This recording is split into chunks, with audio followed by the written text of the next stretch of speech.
शांति। आज 30 जून 2022 भारत में सद्गुरुवार है। Today is 30th June 2022 and it's Thursday in Bharat. आज की मुरली का जादुई रहस्य स्वयं को प्रेरणा देने के लिए magical secrets of today's Murli for motivating the self. आज की मुरली में बाबा ने वही प्रिंसिपल अंडरलाइन किए हुए हैं, टेस्ट बताया है कि क्यों कुछ बच्चे तीखे चले जाते हैं इस ज्ञान मार्ग में और क्यों बच्चे कुछ तीखे नहीं जा पाते हैं। उसका कारण और निवारण बताया हुआ है। बहुत डीप मुरली है। एक एक बात की अगर हम गहराई में जाए तो काफ़ी समय लग सकता है, तो कुछ महत्वपूर्ण बातों को ही हम टच कर पाएंगे। हम कोशिश करते हैं इम्पोर्टेंट बातों को हम कवर कर पाए। फंडामेंटल जो है लौकिक भगवत गीता, उसको बहुत सरलता से बाबा सभी शास्त्रों का सार सुनाते हैं। आज की मुरली में भी आया है कि सर्वशास्त्र शिरोमणि श्रीमद् भगवत गीता जो यथार्थ ज्ञान है वो परमात्मा ने दिया था, पर द्वापर युग के ऋषि मुनि या जिन्होंने भी श्रीमद् भगवत गीता लिखी है, हमारे में से ही कोई होंगे। मुझे याद आ रहा है कि एक मुरली में बाबा ने कहा था हमारे आदरणीय जगदीश भाई को कि आपने ही सबको गलत रास्ते पर लेके गए, आप ही अभी उनको सही रास्ते पर लेकर आओ। तो लिखने का वरदान, ईश्वरीय लिटरेचर लिखने का वरदान बाबा ने उस आत्मा को दिया था, तो उन्होंने काफ़ी कुछ लिखा है। श्रीमद् भगवत गीता, महाभारत का सच्चा सार। तो आज बाबा ने उस बात को टच किया हुआ है, तो हम उस बात को देखेंगे। वैसे तो हमने पूरे 18 अध्याय में एक एक श्लोक की गहराई में गए हैं। मैं देख रहा हूँ कि पीछे आने वाले बाबा के बच्चे जिनके अंदर तड़प है, लगन है, तो वो फिर से अभी श्रीमद् भगवत गीता को स्टडी कर रहे हैं और फीडबैक दे रहे हैं कि ये जो हमने 38-40 एपिसोड रिकॉर्ड किए हैं श्रीमद् भगवत गीता के, जिसमें एक एक श्लोक को हमने कवर किया है, वो फिर से सुन रहे हैं। कई लोग बार बार सुन रहे हैं और मुरली को समझने की कोशिश कर रहे हैं। जैसे आज के मुरली में प्रश्न जो है उसमें बाबा ने कहा है कि हम यात्रा पर तीखे जा रहे हैं, उसकी परख क्या होगी या निशानी क्या होगी। हम खुद अपने आप को चेक कर सकते हैं कि हम तीखे हैं या फीके हैं। तो यात्रा पर जो तीखे होते हैं, थोड़ा लौकिक यात्रा के बारे में देखेंगे। कई लोग यात्रा में अलग अलग प्रकार की तपस्या रखते हैं। माना तपस्या जैसे वाणी की तपस्या। कई लोग तो कहते हैं कि हम बिल्कुल एक अपशब्द नहीं निकलेगा, किसी को दुख नहीं देंगे। कई लोग केवल परमात्मा का नाम ही लेंगे। जिसकी भी यात्रा पर जाते हैं, देवी की यात्रा पर जाते हैं तो उस देवी का मंत्र है, या और किसी भोलेनाथ की यात्रा पर जाते हैं तो उस भोलेनाथ का मंत्र वही बोलते रहते हैं और कुछ नहीं बोलेंगे। कुछ लोग तो ऐसे भी होते हैं कि केवल मौन में जाते हैं यात्रा में, कोई बात नहीं करेंगे, भोजन भी शुद्ध रखते हैं, पवित्र भी रखते हैं। और ऐसे भी है जो यात्रा पर भी ये सब नियमों को फॉलो नहीं करते हैं और वो घूमने के लिए जाते हैं भगवान के नाम पर, और वहाँ वो सब कुछ करते हैं जो पुरानी दुनिया में करते हैं। तो ऐसे भी है। तो हद की जो यात्राएं होती है उसमें भी ऐसे नंबरवार बच्चे हैं बाबा के भक्ति मार्ग में चलने वाले, तो उसमें भी सतो रजो तमो होते हैं। तो यहाँ पर भी बाबा के ऐसे बच्चे हैं। तो बाबा ने कहा कि आप अपने को चेक करते रहेंगे, चेक कर सकते हैं कि आप तीखे जा रहे हैं या नहीं जा रहे। तो तीखे जाने का क्या चेक पॉइंट क्या है?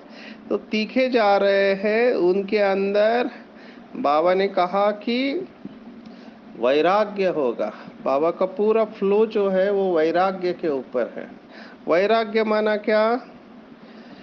जो कुछ भी दिखाई दे रहा है ये सब कुछ मिट्टी में मिल जाना है, महल आदि सब खलास हो जाने हैं, देखते हुए भी नहीं देखना। क्यों नहीं देखना भैया? क्योंकि ये सब हमारे सतयुग की राजधानी में यहाँ का कुछ भी नहीं था। तो उनको पुरानी दुनिया की कोई भी चीज अच्छी नहीं लगेगी सिवाय बाप और वर्षे के, कुछ भी याद नहीं रहेगा। तो इससे हम चेक कर सकते हैं कि हम यात्रा पर तीखे जा रहे हैं या नहीं जा रहे। इसी को अगर हम और विस्तार में लेके जाए तो बाबा ने कहा कि बुद्धि में निरंतर स्वदर्शन चक्र फिरता रहेगा। आत्मा अपना दर्शन करेगी कि मैं कितनी महान आत्मा थी, है ना। अनादि आदि रूप में संपूर्ण पवित्र थी। 16 कला थी, फिर 14 कला हुई, फिर 8 कला हुई, और फिर अभी 1 या 2 कला रह गई है ना, या 9 कला बाबा कहते हैं, माने 0 कला। तो मैं क्या थी और क्या बन गए, और फिर से मुझे अभी वो ऊंच पद प्राप्त करना, और मैं वही कल्प पहले वाली विजयी रतन हूँ।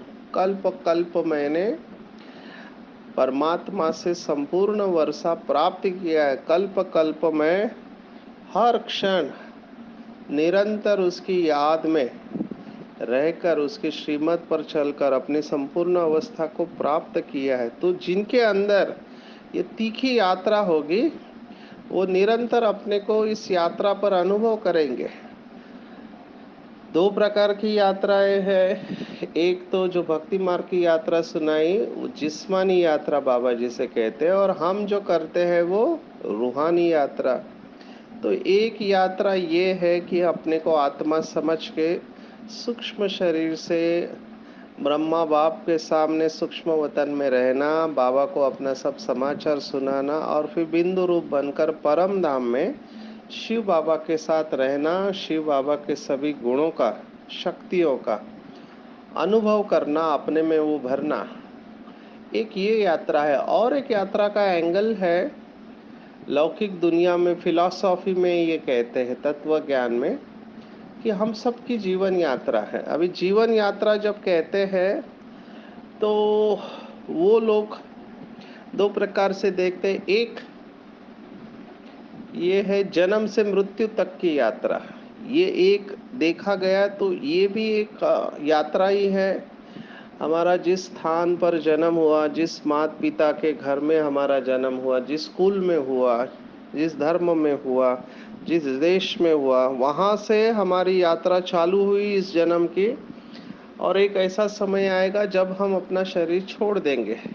तो ये लिमिटेड स्कोप है, पर ये भी एक यात्रा है। और बेहद में देखेंगे तो इस जन्म के पहले भी हमने कई जन्म लिए होंगे, इस जन्म के बाद में भी हमारा जन्म होगा। जैसे कल बाबा ने मुरली में कहा था ना, कुछ भी के 1 या 1.5 जन्म लेते हैं, तो वो भी पॉसिबल है। तो यात्रा है। तो लौकिक में ऐसे कहते हैं कि यात्रा को आप आनंद लो, यात्रा के हर पल का आप आनंद लो। अंग्रेजी में ऐसे कहते हैं कि happiness is along the path, not at the end of the destination. कई लोग खुशी को पोस्टपोन करते हैं। वो कहते हैं कि जब मैं मेरे लक्ष्य को प्राप्त कर लूंगा तभी खुश होऊंगा। तो दूसरे कहते हैं कि तब तक क्या, तब तक आप रोते रहेंगे। तो बाबा ने भी इस बात को कहा है, प्रत्यक्ष फल। प्रत्यक्ष फल माना अभी अभी किया, अभी अभी पाया। आपको प्रत्यक्ष फल, संगम युग की विशेषता है, प्रत्यक्ष और भविष्य दोनों फल है। तो इसका भाव ये था कहने का कि हमको वर्तमान में जीना है। अंग्रेजी में बहुत अच्छी कहावतें हैं, जैसे हिंदी में भी है, बाकी धर्मों में भी है।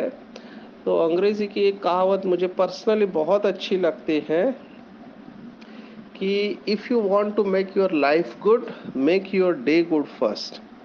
If you want to make your day good, make your hour good first. And if you want to make your hour good, make 1 minute good first. And if you want to make your 1 minute good, then make your 1 second good first. माना आप अपने जीवन को अच्छा बनाना चाहते हो, श्रेष्ठ बनाना चाहते हो, तो पहले अपने एक दिन को श्रेष्ठ बनाओ। और अगर एक दिन को श्रेष्ठ बनाना चाहते हो तो 1 घंटे को श्रेष्ठ बनाओ, क्योंकि उस घंटे का इफेक्ट अगले घंटे पर होता है, इस दिन का इफेक्ट अगले दिन के ऊपर होता है। मोस्ट ऑफ द टाइम वही विचार होते हैं, 85% रिपीटिशन होता है विचारों का। तो 1 घंटे को अगर अच्छा बनाना चाहते हो तो 1 मिनट को अच्छा बनाओ, क्योंकि इस 1 मिनट का प्रभाव अगले मिनट पर पड़ने वाला है।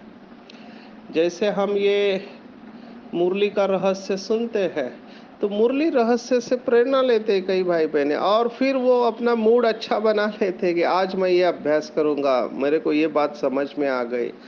What ever it is your inspiration, जो भी आप प्रेरणा लेते हैं, तो 1 मिनट अच्छा गया तो अगले मिनट के ऊपर उसका प्रभाव रहता है। और अगर 1 मिनट को आपको श्रेष्ठ बनाना है तो 1 सेकंड को श्रेष्ठ बनाना पड़ेगा। तो पुरुषार्थ अल्टीमेटली है सेकंड बाय सेकंड का पुरुषार्थ है, जो बाबा हमेशा मुरली में कहते हैं कि बच्चे अंतिम पेपर सेकंड का होगा। पर उतना अटेंशन हर कोई रख नहीं पाता है, ये भी उतनी बात है। कुछ बाबा के बच्चों ने अपने अनुभव सुना है कि हमने चार्ट रखा था कि हम निरंतर बाबा की याद में रहेंगे। अभी निरंतर बाबा की याद में रहना ये भी बहुत बड़ा लक्ष्य है। निरंतर बुद्धि परम धाम में लटकी रहे।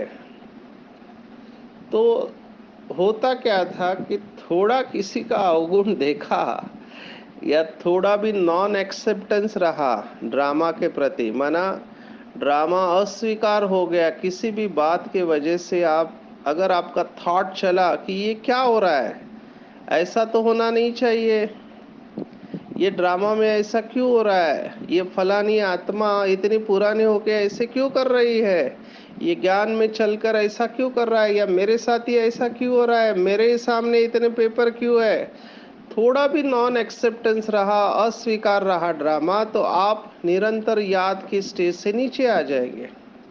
एक योगी ने अपना अनुभव सुनाया, बहुत अच्छा चार्ट चल रहा था, बहुत ईश्वरीय नशे में था। एक बाबा की जो आत्मा थी वरिष्ठ आत्मा को उसने कुछ ऐसे करते हुए देखा जो नहीं करना चाहिए, और जब से उसने देखा उसका योग टूट गया। और फिर उसने क्या देखा कि वही आत्मा को अव्यक्त बाप दादा दोनों हाथों से भरकर टोली दे रहे हैं। तब इसका चिंतन चला कि जिसको सब कुछ पता है, माना बाप दादा को सब कुछ पता है, हर आत्मा का आदि मध्य अंत पता है, उसको सब कुछ पता होते हुए भी उसके प्यार में कोई फर्क नहीं पड़ा, वो वैसा ही अनकंडीशनल प्यार दे रहा है उस आत्मा को। और मैंने उस आत्मा की एक अवगुण क्या देखा, मेरा योग टूट गया। तब उसने दृढ़ निश्चय कर लिया कि अवगुण दूसरे का, मैं अपना नुकसान नहीं करूँगा। तो हम भी, ये बहुत अच्छा अटेंशन है, अपने आप को याद दिलाए ड्रामा में कुछ भी हो जाए, कुछ भी माना कुछ भी, सबसे बड़ा पेपर जो होता है वो शरीर छूटने का होता है या बीमारी का होता है, या कई लोगों के ऊपर आरोप लगाते हैं कुछ, है ना, तो वो भी पेपर होता है, हर एक के लिए छोटा बड़ा पेपर चलता रहता है। तो कुछ भी हो जाए, कोई मेरा इंसल्ट करे, मेरा लॉस हो जाए बिजनेस में, है ना, मेरे पास पैसे की कमी हो, बीमारी हो, कुछ भी हो जाए, रिलेशनशिप्स का पेपर हो, कुछ भी हो जाए, मैं मेरा योग छोड़ूंगा नहीं, मैं अटेंशन उतना ही रखूंगा, मेरी ड्रामा मुझे पूरी तरह से स्वीकार है। ये अवस्था अगर कोई मेंटेन कर पाता है तो समझना चाहिए कि वो तीखा पुरुषार्थी है, बहुत तीखा पुरुषार्थी है। लेकिन प्रैक्टिकली देखा कि जब बड़े पेपर आते हैं तो अच्छे अच्छे बाबा के बच्चे हिल जाते हैं। नए का तो क्या कहना, उनको ज्ञान की गहराई, अनलेस वो मुरलियों का स्टडी करते हैं, मनन चिंतन करते हैं, या योग अच्छा है, तभी वो फुल स्टॉप लगा पाएंगे। नहीं तो बहुत मुश्किल है फुल स्टॉप लगाना। मैंने देखा practically, may be I am wrong, क्योंकि हमारे पास जो भी पेशेंट आते हैं उनका एक ही कंप्लेंट रहता है कि हमारे विचार बहुत चल रहे हैं, विचार बहुत चल रहे हैं। ये एकदम मूल बात उन्होंने कही कि हम रोकने की कोशिश करते हैं लेकिन हमारे विचार रुकते नहीं हैं। ये पेशेंट जो मेरे पास आते हैं वो ये कहते हैं, बाबा के बच्चे। और रात में भी हमको नींद में फ्रेश नहीं अनुभव होता है, कितना भी सो तो भी नींद में सपने बहुत आते हैं। 5-10 मिनट के लिए सोते हैं, उसमें भी सपने देखते रहते हैं। इसका मतलब यही है कि इनके सबकॉन्शियस माइंड में बहुत सारे ऐसी बातें हैं अंतर मन में जो क्लोज नहीं कर पाए, वो रोक नहीं पा रहे, बंद नहीं कर पा रहे। समझता सब कुछ है कि संकल्प नहीं चलाने चाहिए। पास्ट में कोई बात हो गई, किसी ने कुछ बोल दिया या आपसे कुछ हो गया है, उसके बारे में ही चिंतन चलता रहता है। समझो किसी के साथ हिसाब किताब है, किसी ने आपको कुछ बोला है, उसको देखते ही वो सब फाइल खुल जाती है, गुस्सा आने लगता है। चलो वो आत्मा सामने नहीं है लेकिन उसकी याद भी आई तो भी गुस्सा आता है।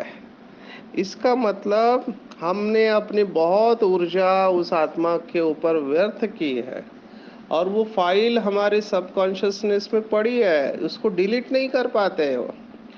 ऐसे मुझे बहुत फोन आते हैं, क्या करे, वो बात जब याद आती है तो पूरे वो इमोशंस, पूरी भावनाएं उस वक्त जो जुड़ी है सब सरफेस पे आ जाती है, बाहर आ जाती है। तो क्या करना चाहिए?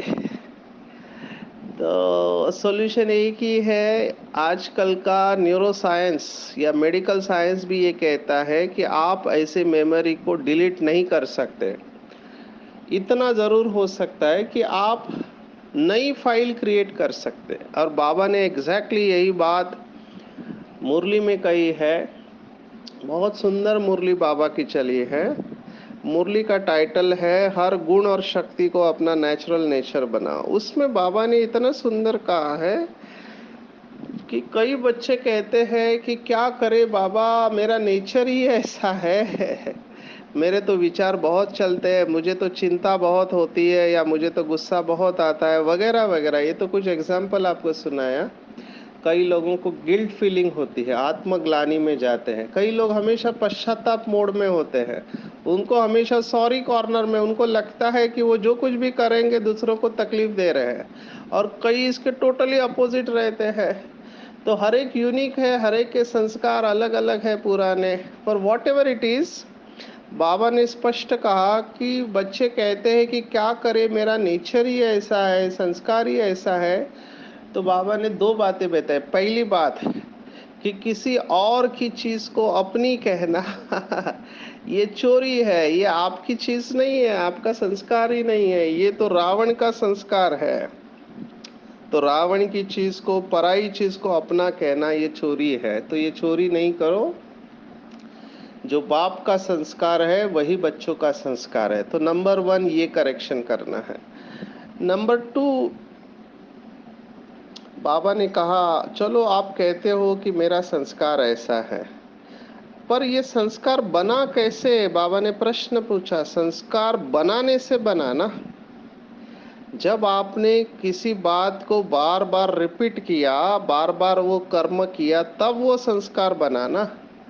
तो अगर आप ये निगेटिव संस्कार, दुख देने वाले संस्कार को क्रिएट कर सकते हैं तो सुख देने वाले संस्कार को भी क्रिएट करो ना। एग्जैक्टली ये मेडिकल साइंस कहता है। और वही बात बाबा ने की कि हर गुण और शक्ति को अपना नेचुरल नेचर बनाओ। कई लोग मुझे पूछते कि सचिन भाई धीरज कैसे लाए? अभी धीरज कोई गोली तो नहीं है, दुकान में जाओ 5 किलो धीरज लेके आओ, ऐसे नहीं होता है। धीरज का अभ्यास करने से धीरज बढ़ता है, सहन शक्ति का अभ्यास करने से सहन शक्ति बढ़ती है, शांति का अभ्यास करने से शांति की शक्ति बढ़ती है। तो उस गुण को धारण करना पड़ेगा ना। जब ऐसे विपरीत परिस्थिति में, विकट परिस्थिति में, डिफिकल्ट सिचुएशन में आप शांत रहेंगे, तभी वो शांति का गुण आएगा। ऑटोमेटिकली तो नहीं आएगा ना। लेकिन इसका भी फाउंडेशन क्या है? तो जो बाबा ने कहा कि बेहद की वैराग्य वृत्ति, क्योंकि उसके बगैर आप डिटैच नहीं हो सकते। जब तक डिटैच नहीं होंगे तब तक अटैच नहीं होंगे। तो लौकिक भगवत गीता में यही बात आई है। छठे अध्याय में आत्म संयम योग में अर्जुन जब पूछता है, चंचलम ही मना कृष्णा प्रमाथिनी बलवत दृढ़म तस्याहम निग्रहम मन्ये वायुरिव दुष्कृतम। माना, हे परमात्मा, मेरा मन बहुत चंचल है, इसको कंट्रोल में करना माना वायु को कंट्रोल में करने के समान है। और परमात्मा का जवाब है, असंशयम महाबाहो मनो दुर्निग्रह चलम अभ्यासेन तो कौन्तेय वैराग्येन च गृह्यते। माना अभ्यास और वैराग्य, ये दो दवाइयाँ बताई है परमात्मा ने लौकिक भगवत गीता में। एक अभ्यास और दूसरा वैराग्य। तो हमारे लिए भी ये बहुत इम्पोर्टेंट है, अभ्यास और वैराग्य। जितना वैराग्य होगा और साथ में हम अभ्यास करेंगे तो हम भी नंबर ले सकते हैं, मन को कंट्रोल कर सकते हैं। वो तो कहते हैं मन जीते जगत जीत, लेकिन बाबा कहते हैं माया जीते जगत जीत। मन को रोकना कुछ विधि से संभव है, लेकिन माया को जीतना वो ऊंची अवस्था है। तो ये पॉसिबल है अगर हमारे अंदर बेहद की वैराग्य वृत्ति है। तो जिसको बेहद की वैराग्य वृत्ति रहती है उसका योग सरल होता है, और वो बाप से जो प्रतिज्ञा करते हैं उस पर पूरा पूरा चलते हैं, और कभी भी अपनी वैल्यूज को कॉम्प्रोमाइज नहीं करते हैं। देखा गया कि कुछ भाई बहनें वैल्यूज को कॉम्प्रोमाइज करते हैं। जब प्रेशर आता है, डिफिकल्टीज आती है, तो कहते हैं क्या करें, इतना तो करना ही पड़ेगा, इतना तो चलता ही है। ये है वैल्यूज को कॉम्प्रोमाइज करना।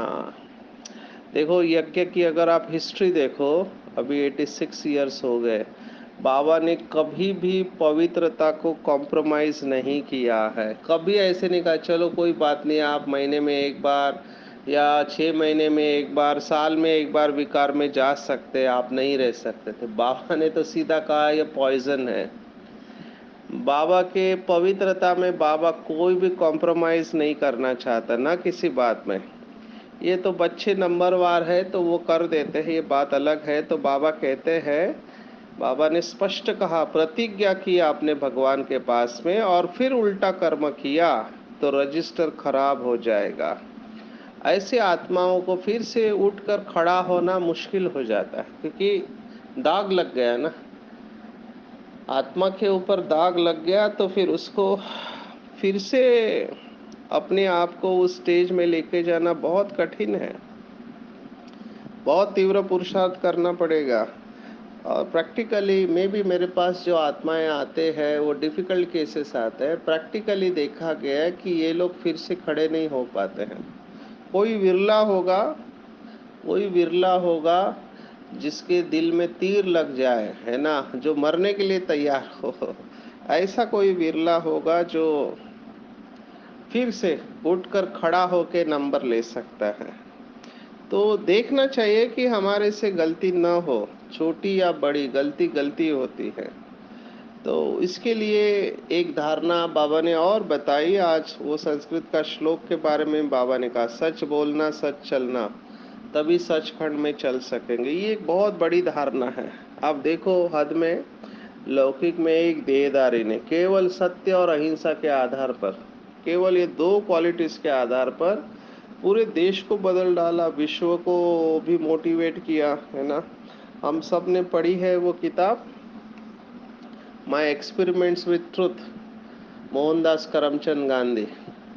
आप सोचो, एक आत्मा, देहधारी आत्मा, जिसको भगवान भी मुरली में याद करता है, पर किस आधार पर? सत्यता की शक्ति। बाबा को सबसे अच्छी लगती है सत्यता की शक्ति। तो जो भी हो जाए, बाबा को सच सच बताते रहो।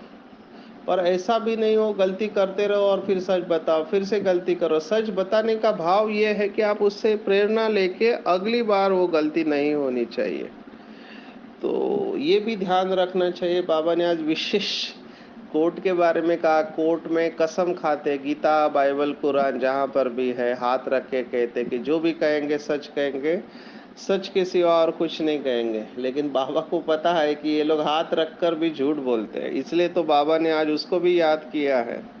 तो बाबा ने कहा उसके बजाय तो अपने बच्चों की कसम खाए, या पत्नी है तो अपने पति की कसम खाए, क्योंकि कसम खाया और वो झूठ कसम होगी तो वो व्यक्ति मर जाता है, ऐसी मान्यता है।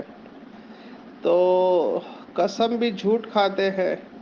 तो बाबा ने कहा ये है ही झूठी दुनिया, झूठी माया, झूठी काया, बाबा कहते हैं। तो हमको अटेंशन देना चाहिए सत्यता की शक्ति के ऊपर। बहुत बाबा ने 2-3 मुरलियाँ इतनी पावरफुल चलाई इसके ऊपर। बहुत सुंदर बाबा ने कहा है, स्वयं को सत्य स्वरूप को जानना, मानना और चलना। परमात्मा के सत्य स्वरूप को जानना, मानना और चलना। सत्यता की शक्ति सबसे महान शक्ति है। सत्यता को स्वयं में सिद्ध होने की शक्ति प्राप्त है। कई भाई बहने मैं देखता हूँ इंटरेक्शन में, जब वर्कशॉप लेते हैं, कहते हैं हमको गुस्सा इसलिए आता है क्योंकि हम सच है। हम सच है इसलिए हम गुस्सा करते हैं। तो मुझे बहुत हंसने को आता है जब ऐसे कहते हैं कि सच है। अंग्रेजी में एक बहुत अच्छी कहावत है, if you are right no need to get angry, and if you are wrong you don't have any rights to get angry. दोनों ही सिचुएशन में आपको शांति ही रहना है। अगर आप सत्य है, सच है, तो आपको कुछ बोलने की जरूरत नहीं है। और अगर आपसे गलती हुई है तो आपको कोई अधिकार ही नहीं है गुस्सा करने का। दोनों सिचुएशन में शांति रहना है। तो सत्यता को समझना अच्छी तरह से। सत्य कभी स्वयं को सिद्ध नहीं करेगा। और जब भी हम सिद्ध करने जाते हैं, बाबा ने एक मुरली में कहा कि अगर निमित्त आत्माएं आपको इशारा देते हैं और फिर आप अपने को सिद्ध करने जाते, तो समझना चाहिए कि अपने पाप का स्पष्टीकरण देते हो। तो सत्य को स्वयं में सिद्ध होने की शक्ति प्राप्त है। तो सत्यता की शक्ति को डबल अंडरलाइन करेंगे। सत्यता है वहाँ निर्भयता की शक्ति अपने आप आ जाती है। इसलिए धर्म न छोड़िए, धरत परिये परिये धर्म न छोड़िए। बहुत बड़ी मंजिल है। अपने को कभी भी लूज नहीं छोड़ना चाहिए, और दूसरों को देख के तो लूज होना ही नहीं चाहिए। मैंने और एक पैटर्न देखा है, कई लोग सोते हैं, 4-5 लोग, अभी एक नहीं उठा, दो नहीं उठा, तीसरा बोलता है मैं भी क्यों उठूं, मैं भी सो जाऊं। तो आप दूसरों को देख के लूज हो रहे हैं। आपको श्रेष्ठ पुरुषार्थी का संग करना चाहिए, है ना, लूज नहीं छोड़ना चाहिए। अपने आप के ऊपर अटेंशन रखने हैं। और खास बाबा ने भोजन को आज फिर से याद किया है। बाबा ने वैसे तो कहा है जितना हो सके खान पान की परहेज रखना है और भोजन पर दृष्टि देकर खाना है। अब ये बहुत इम्पोर्टेंट है। बाबा ने एक मुरली में कहा था, अगर आप बाबा की याद में भोजन नहीं करते तो माया भोजन खाते हैं। कितनी सुंदर बात बाबा ने की। माया भोजन खाती है मतलब क्या?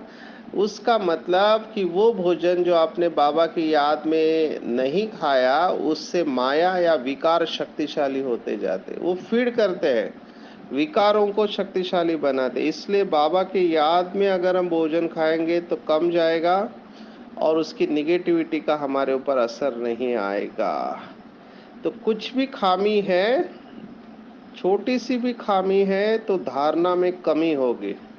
तो जो भी कहते कि हमको धारणा नहीं होती है, वो डबल चेक करें क्या हमारे अंदर कौन सी खामी है या कमी है। तो धारणा को डबल अंडरलाइन करेंगे। जिसके अंदर ये याद में भोजन खाने का अभ्यास है, उनका खुशी का पारा चढ़ता जाएगा, ज्ञान की धारणा होती जाएगी, और वो जो भी बोलेंगे तो तीर लगेगा, तीर लगेगा दूसरों को, है ना। और उनको बिल्कुल वैराग्य होगा, उनको पुरानी दुनिया थोड़ी भी नहीं खींचेगी, संकल्प मात्र। क्योंकि उनको अंदर से ये रियलाइज होगा कि यहाँ हर चीज दुख देने वाली है, हर चीज दुख देने वाली है। तो ऑटोमेटिकली वो डिटैच होंगे और बाबा की याद में रहेंगे। तो टिकलू टिकलू करते रहना चाहिए बाबा की याद में। छोटे छोटे बच्चों को भी बाबा ने आज मुरली में याद किया है कि छोटे बच्चे बहुत बड़ा काम कर सकते हैं। लास्ट में थोड़ा मास्टर दादा के बारे में कहेंगे कि जैसे हम बाबा की याद में अंदर से भरपूर हो जाते हैं, तो जो आत्मा अंदर से भरपूर है वो कभी दिए बगैर रह ही नहीं सकती है, रह ही नहीं सकती, क्योंकि भरपूर है ना, तो ऑटोमेटिकली ओवरफ्लो होता है। उनके द्वारा ऑटोमेटिकली उनके संबंध संपर्क में जो भी आते हैं उनको कुछ ना कुछ प्राप्ति अवश्य होती है, क्योंकि उनको हर वक्त नशा रहता है कि जो बाप का खजाना है वो मेरा खजाना है। उनको ऑटोमेटिकली सर्व प्राप्तियां होती है और वो कभी भी फरियाद नहीं करते, लेकिन बाबा की याद में रहते हैं। और ऐसे बाबा के बच्चे अचल अडोल रहते हैं, चाहे कैसी भी परिस्थिति हो। आज बाबा ने स्लोगन में कहा, अंतिम विनाश की सीन भी देख पाएंगे वही आत्माएं जो अचल अडोल होंगे। और कौन होंगे अचल अडोल? जो अंदर से शक्तिशाली होंगे, अंदर से भरपूर होंगे। लास्ट में एक पॉइंट सुनाएंगे कि बहुत लोग मुझे पूछते हैं कि अंतिम समय में क्या होगा, अंतिम समय में क्या होगा। अव्यक्त बाप दादा के महावाक्य है कि अंतिम समय के बजाय अंतिम अवस्था के बारे में चिंतन करो। कितनी सुंदर बात है, अंतिम संपूर्ण अवस्था को देखो। तो अपने आप को अंतिम संपूर्ण कर्मातीत फरिश्ता अवस्था को देखो, तो हमारे द्वारा वो अवस्था अपने आप हम लॉ ऑफ अट्रैक्शन से अपनी तरफ खींचेंगे और हम संपूर्णता की तरफ जल्द से जल्द कदम उठाएंगे। आज 30 जून 2022, आज की मुरली के ऊपर मेडिटेशन। अपने आप को बिल्कुल हल्का छोड़ देंगे, सिर से लेकर पाँव के अंगूठे तक संपूर्ण शरीर बिल्कुल हल्का।